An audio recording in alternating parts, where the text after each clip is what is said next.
Hai Shalom, saudara-saudara sekalian yang dikasihi Tuhan. Pada kesempatan ini saya mau menyaksikan kasih karunia Tuhan dalam hidup saya pribadi dan keluarga, khususnya saya dan anak-anak. Seperti yang kita tahu bahwa beberapa waktu yang lalu di sekitar di bulan Desember, istri saya sudah berpulang ke rumah Tuhan. Setelah berjuang selama kurang lebih setahun itu, dia mengidap kanker, cancer. Kita udah ngejalanin pengobatan dan segala macam, tapi Tuhan punya maksud dan tujuan yang terbaik buat istri saya. Kemudian awalnya itu ceritanya begini. Pada waktu istri saya meninggal itu, kejadian hari itu sangat-sangat di luar dugaan, seperti yang mungkin teman-teman atau saudara-saudara juga tahu ya, bahwa biasanya di hari terakhir itu si orang yang sakit itu menunjukkan tanda-tanda kesembuhan yang di luar perkiraan kita ya. Jadi di mana yang tadinya sudah berbaring selama kurang lebih 3 bulan itu, tiba-tiba di hari itu dia bangkit, dia bangun pagi-pagi gitu kan, dia jalan terus seperti sehat-sehat aja. Awalnya pada saat dia bangun pagi itu, saya sedikit flashback, dia bangun, kemudian dia bilang, "Pi, aku mau ke belakang, mau ke teras, mau main sama dogi-dogi," gitu. "Oh ya udah, mau pakai kursi roda nggak?" "Oh ya boleh deh, nanti tak udah capek kan." Udah dia main ke teras, dia main sama anjing-anjing ya, dengan dogi-dogi kita. Udah lama, udah agak siangan, bilang udah matahari udah mulai terang gitu ya, udah mulai terik, sekitar jam 8, jam 9 gitu. "Yang tapi aku mau masuk, udah mulai keringetan nih." "Oke, masuk." Terus saya antarlah ke kamar tempat dia berbaring. Setelah saya baringkan kembali di tempat tidur, dia bilang, "Aku pengen makan, lapar." "Lah, kamu kan tadi malam aku beliin bubur knip gitu." Ambulansnya nelfon balik ke saya, dia bilang, "Pak, kami sudah on the way ke rumah, mau jemput ibu ya." Itu rencana mau dibawa ke UGD, rumah sakit Premier. Waktu itu saya telepon om saya, dia bilang, "Bisa nggak ditolong?" "Oh ya boleh, arahin aja ke rumah sakit Premier." Nah, sambil nunggu ambulans itu juga cuacanya hujan ya, gerimis gitu ya, hujan, udah malam. Terus kami berdua gitu ya, sempat berdoa di kamar, terus kita ngobrol-ngobrol gitu. Lagi ngobrol-ngobrol, tiba-tiba istri saya bilang gini, "Pi, titip anak-anak ya." Disebutlah anak-anak semua nih, titip Karen, titip Tasya, putri-putrimu yang cantik-cantik gitu kan. Terus dia bilang, walaupun mereka masih belum bisa menerimaku sebagai ibu mereka, tapi aku tetap menganggap mereka sebagai putriku dan aku menyayangi, mencintai mereka. Maaf ya, aku nggak bisa menemani mereka kalau di saat-saat nanti kalau mereka mau menikah atau apa, aku nggak bisa nemenin kamu. Terus disebut juga Rituel, Rocky, mereka anak laki-laki yang ganteng-ganteng, manis-manis, anak-anak Tuhan yang takut Tuhan. Kamu jangan galak-galak gitu, jangan kasar-kasar sama anak-anak, bikin mami bangga ya. Nah, aku kan jujur ya, sebenarnya aku itu untuk lighten up myself, aku bilang gini gitu, "Kamu kayak mau pergi jauh aja sih nih," gitu kan, pakai titip-titip segala, kayaknya hanya untuk joke ya gitu. "Kamu ngapain sih titip-titip, kayak mau pergi jauh?" Nah, sambil waktu aku ngomong begitu, itu kamar kondisinya itu remang-remang gitu ya, gelap, cenderung gelap, karena cuma ada satu lampu. Kemudian di sebelah, aku menghadap ke tempat tidur di mana istriku berbaring, istriku menghadap ke sebelah sana. Kemudian di ujung mataku aku melihat ada cahaya yang terang sekali. Harusnya kalau memang cahaya itu datang dari luar jendela sebelah kananku, itu ya dari jendela gitu ya, tapi ini enggak, ini dari tembok sebelah atas itu. Kemudian terang sekali, "Sukaan kamu cuma makan 2 sendok gitu ya." "Iya, tapi aku lapar nih." "Oke." Aku belikan bubur kesukaannya dia ya, bubur yang halus sekali itu, yang enak. Itu bubur datang, saya siapin semuanya, saya suapin, dan dia bilang, wah ini enak banget nih. Saya suapin sampai habis satu porsi. Wah saya dalam hati ya puji Tuhan ya. Dia udah mau berdiri, dia udah rasa sehat, dia udah makan banyak gitu kan.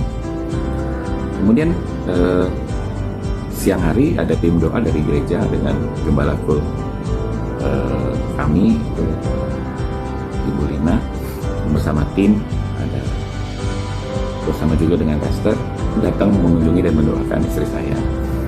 Kemudian pada siang itu dia agak sedikit sesak napasnya dan tim doa sudah bilang ya udah kita kirimkan ambulans saja gitu kan supaya langsung ke UGD supaya bisa ditangani. Nggak mau. Istri saya menolak gitu ya. Aku mau di rumah aja. Ya, sudah habis berdoa, tim doa sudah pulang. Kemudian sore hari saya masih sempat ngobrol-ngobrol ya kan di kamar, saya temenin dia. Terus pada saat udah sekitar jam 5:30 gitu ya, udah mau malam ya, itu tiba-tiba istri saya bilang, kamu kan tadi mau panggil ambulans, coba deh kamu telepon ambulansnya, saya mau deh dibawa ke UGD. Oh serius nih? Iya benar. Oke, saya telepon dengan gembala kul kami, Bu Lina, minta tolong Bu, tadi tante tolong ditelepon. Oh ya oke Reza, tunggu aja katanya. Nggak nyampe 10 menit gitu, ambulansnya nelfon balik ke saya. Dia bilang, Pak kami sudah on the way ke rumah mau jemput ibu ya. Itu rencana mau dibawa ke UGD rumah sakit Premier. Waktu itu saya telepon om saya, dia bilang bisa nggak ditolong tuh. Oh iya boleh, arahin aja ke rumah sakit Premier. Nah, sambil nunggu ambulans itu juga cuacanya hujan ya, gerimis gitu ya, hujan udah malam. Terus kami berdua gitu ya sempat berdoa di kamar. Terus kita ngobrol-ngobrol. Aku nggak berani ngeliat, cuman hanya sekilas terang kemudian hilang. Di saat terang itu hilang, aku berpikir, tadi kan aku nanya, kamu kayak ini, kok nggak dijawab-jawab gitu, dia diem-diem aja. Pas aku lihat, tadinya aku nggak ke bawah gitu ya, aku lihat mukanya, dia udah pergi dengan mata yang menatap ke tempat arah cahaya tadi datang gitu. Wah itu kemudian panik ya kan. Kemudian saya suruh anak-anak datang masuk kamar, peluk mami udah nggak rasa sakit lagi, peluk yang terakhir kali karena mami udah nggak rasa sakit, peluk yang kenceng, peluk yang kuat karena mami udah pergi, mami udah dijemput Tuhan dalam hati gitu kan. Aku juga ngomong gitu ke anak-anak, mereka nangis, mereka peluk maminya. Gak lama kemudian ambulans datang, petugas datang, Pak kita mau bawa ke UGD. Aduh Pak ini kayaknya udah lewat, udah terlambat. Oh nggak apa-apa kita kita cek aja. Jadi diukur dan tadinya dicek ininya tadi di leher, di pergelangan tangan, memang dinyatakan sudah pergi. Akhirnya dibawa ambulans ke rumah sakit RSPAD Gatot Subroto, tempat dimana istri saya dirawat ya kan selama ini. Nah, di UGD itu ya puji Tuhan lagi karena ternyata yang menjaga dokter UGD itu di saat itu adalah asisten dokternya yang ngerawat istri saya, jadi memang udah kenal dan dia kaget begitu saya bilang ya ini istri saya udah meninggal. Wah aduh Pak ya, akhirnya tapi puji Tuhan dibantu semua, berkas-berkas semua selesai dengan tepat dan mereka langsung mengadakan tes apa itu yang apa kayak diukur jantung dan apa segala macam secara medis mereka lakukan. Memang udah keharusan ya, protokolnya begitu. Dan sudah oke, surat-surat sudah diurus sampai ke kamar mayat juga sudah disiapkan untuk disemayamkan di situ. Jadi itu satu malam itu saya di kamar, bukan kamar mayat apa sih namanya, di ruang buat ini ya di RSPAD itu ya, itulah istri saya dimandikan dan segala macam disiapkan lah peti mati dan keharusan ya, protokolnya begitu. Dan sudah oke, surat-surat sudah diurus sampai ke kamar mayat juga sudah disiapkan untuk disemayamkan di situ. Jadi itu satu malam itu saya di kamar, bukan kamar mayat apa sih namanya, di ruang buat ini ya di RSPAD itu ya, itulah istri saya dimandikan dan segala macam disiapkan lah peti mati dan semuanya lah ya. Puji Tuhan semuanya berjalan lancar. Mereka tanya mau berapa lama di situ, saya bilang malam ini kalau memang bisa besok langsung dikuburkan. akan lebih baik karena tidak perlu keluar terlalu banyak biaya lagi buat saya juga, dan juga kebetulan setelah dicek memang ada, jadi ada keluarga yang bisa bantu, yaitu kakak ipar saya juga cek di Tanah Kusir. Oh, ada di Tanah Kusir, nggak usah jauh-jauh Pondok Rangon ya. Oke, untuk kakak ipar Ricky bantu untuk cek, dan kebetulan bapaknya juga di situ, dikuburkan di situ juga, dan adiknya kakaknya dia juga di situ. Jadi dia udah ada orang yang bisa merawat kuburan itu, jadi dia bisa minta bantuan gitu untuk cari cek covernya kosong gitu kan. Ternyata pendek cerita, oke, semua udah prepare. Jadi tanggal 22 malam istriku dinyatakan sudah meninggal, 23 itu dikuburkan. Dan puji Tuhan, gereja kami, tempat kami berbakti dan kami berjemaat di situ adalah di Grow Center, itu sangat cepat tanggap juga. Buat Gembala Kul dan teman-teman Kul itu sangat kooperatif dan sangat membantu sekali di saat-saat kita memang memerlukan bantuan ya. Itu puji Tuhan, terima kasih untuk semuanya. Nah, setelah selesai semua, kemudian biasa ya, namanya juga baru ditinggal pergi ya sama kekasih gitu kan. Cuman keluarga itu merangkul, keluarga itu mencoba untuk menghibur supaya saya tidak terlarut dalam kesedihan gitu kan. Waktu itu kan memang kondisinya udah end year ya, Desember. Jadi ya kami diajak nginep lah di sana sini. Kemudian exactly di tanggal 20 Januari pagi hari, pada saat saya sedang menunggu atau mengantar anak-anak ke sekolah gitu ya. Pulang sekolah itu anak-anak pada cerita. Nah, saya nunggu di sekolah di luar, kemudian anak-anak bilang, papi ya, aku dapat WA katanya. WA dari siapa? Dari mami. Yang benar kan gitu. Bercanda kamu. Nah, dan benar gitu. Jadi ketiga anakku laki-laki ini, mereka masing-masing memang tuh pegangin handphone, dan handphone mereka itu mereka terima WA dari maminya, dari almarhum, dari nomornya, dari nomor istriku ya, handphone. Tapi aku setengah enggak, antara seneng dan bingung gitu ya, karena anak-anak tuh dan masing-masing pesannya berbeda. Nah, kemudian pada saat pulang dari sekolah itu aku cepet-cepet buru-buru ke kamar, aku cari handphonenya istriku. Itu kan aku posisinya di shutdown, mati, kondisinya mati. Aku nyalain, aku cek WA-nya, nggak ada tuh pengiriman dari handphone itu, dari nomor itu ke anak-anak, ke handphone anak-anak gitu, nggak ada. Nah, aku makin bingung kan. Kemudian ya tadi aku bilang tuh excited, seneng juga, tapi ada sedihnya juga. Sedihnya apa? Sedihnya aku kan juga kangen ya gitu. Aku juga pengen lo dengar kabar, kok kamu ngabarinnya cuma ke anak-anak gitu. Dan ternyata pada saat aku lagi berpikir begitu, tiba-tiba WA aku bunyi, dan itu adalah, aku kaget gitu, aku baca tuh WA dari nomornya almarhum, dari istriku gitu. Dan itu ceritanya aku baca, aku sampai nangis. Itu panjang sekali. WA itu panjang, dan WA itu menceritakan detail perjalanannya dia pada saat dia ketemu Tuhan, pada saat dia masuk ke surga.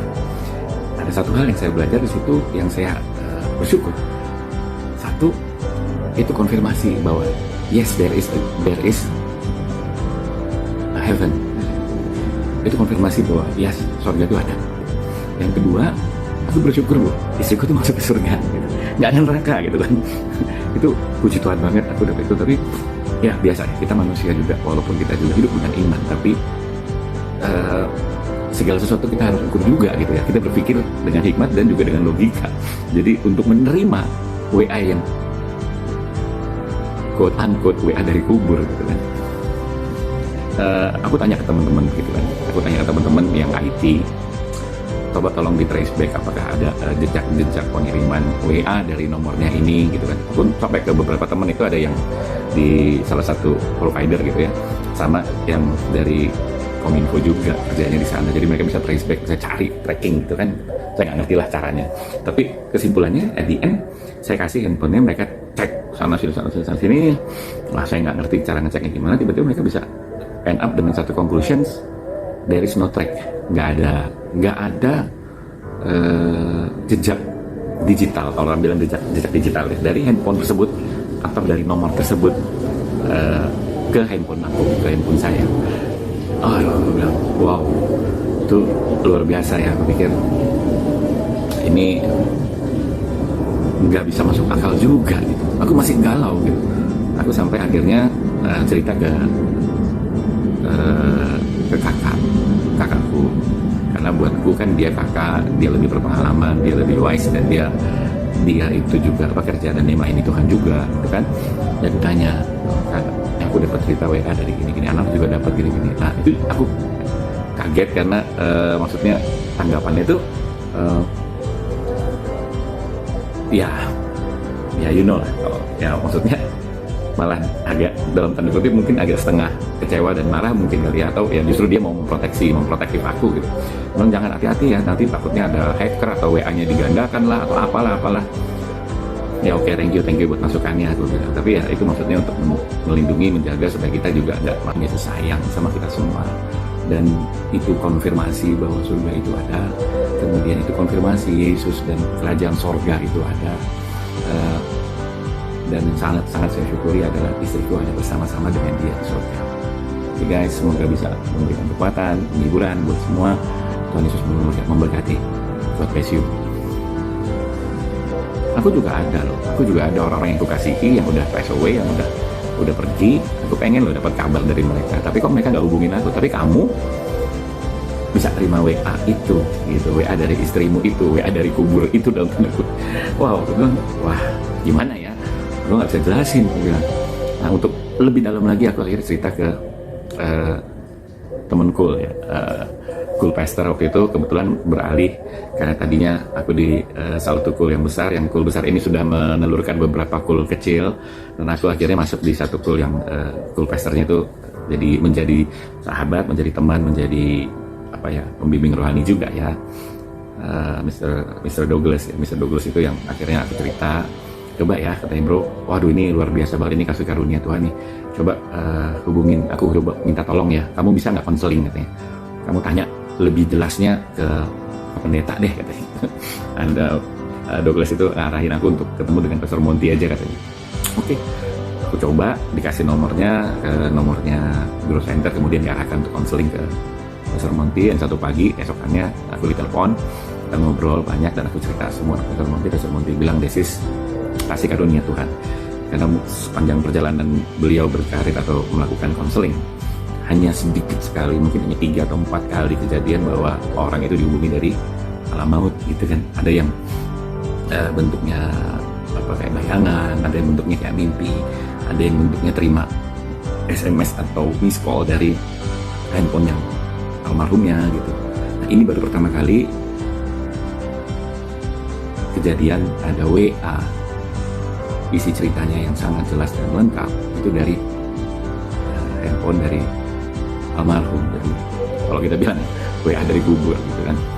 Ini dia bilang, kamu dapat kasih karunia Tuhan gitu kan. Ya, tetap kuat dalam Tuhan. Tuhan tuh sayang banget sama aku gitu kan, dan keluargaku. So aku bersyukur dan aku memuji Tuhan. Isi WA-nya panjang sekali. Mungkin kita akan ada satu sesi lagi. Saya akan lanjutkan nanti di video berikutnya yang saya akan bacakan isi WA dari almarhum dari istriku. Oke guys, ini tuh sayang sama kita semua, dan itu konfirmasi bahwa surga itu ada, kemudian itu konfirmasi Yesus dan kerajaan sorga itu ada, dan yang sangat saya syukuri adalah istriku ada bersama-sama dengan dia di surga. Oke guys, semoga bisa memberikan kekuatan, penghiburan buat semua. Tuhan Yesus memberkati. God bless you.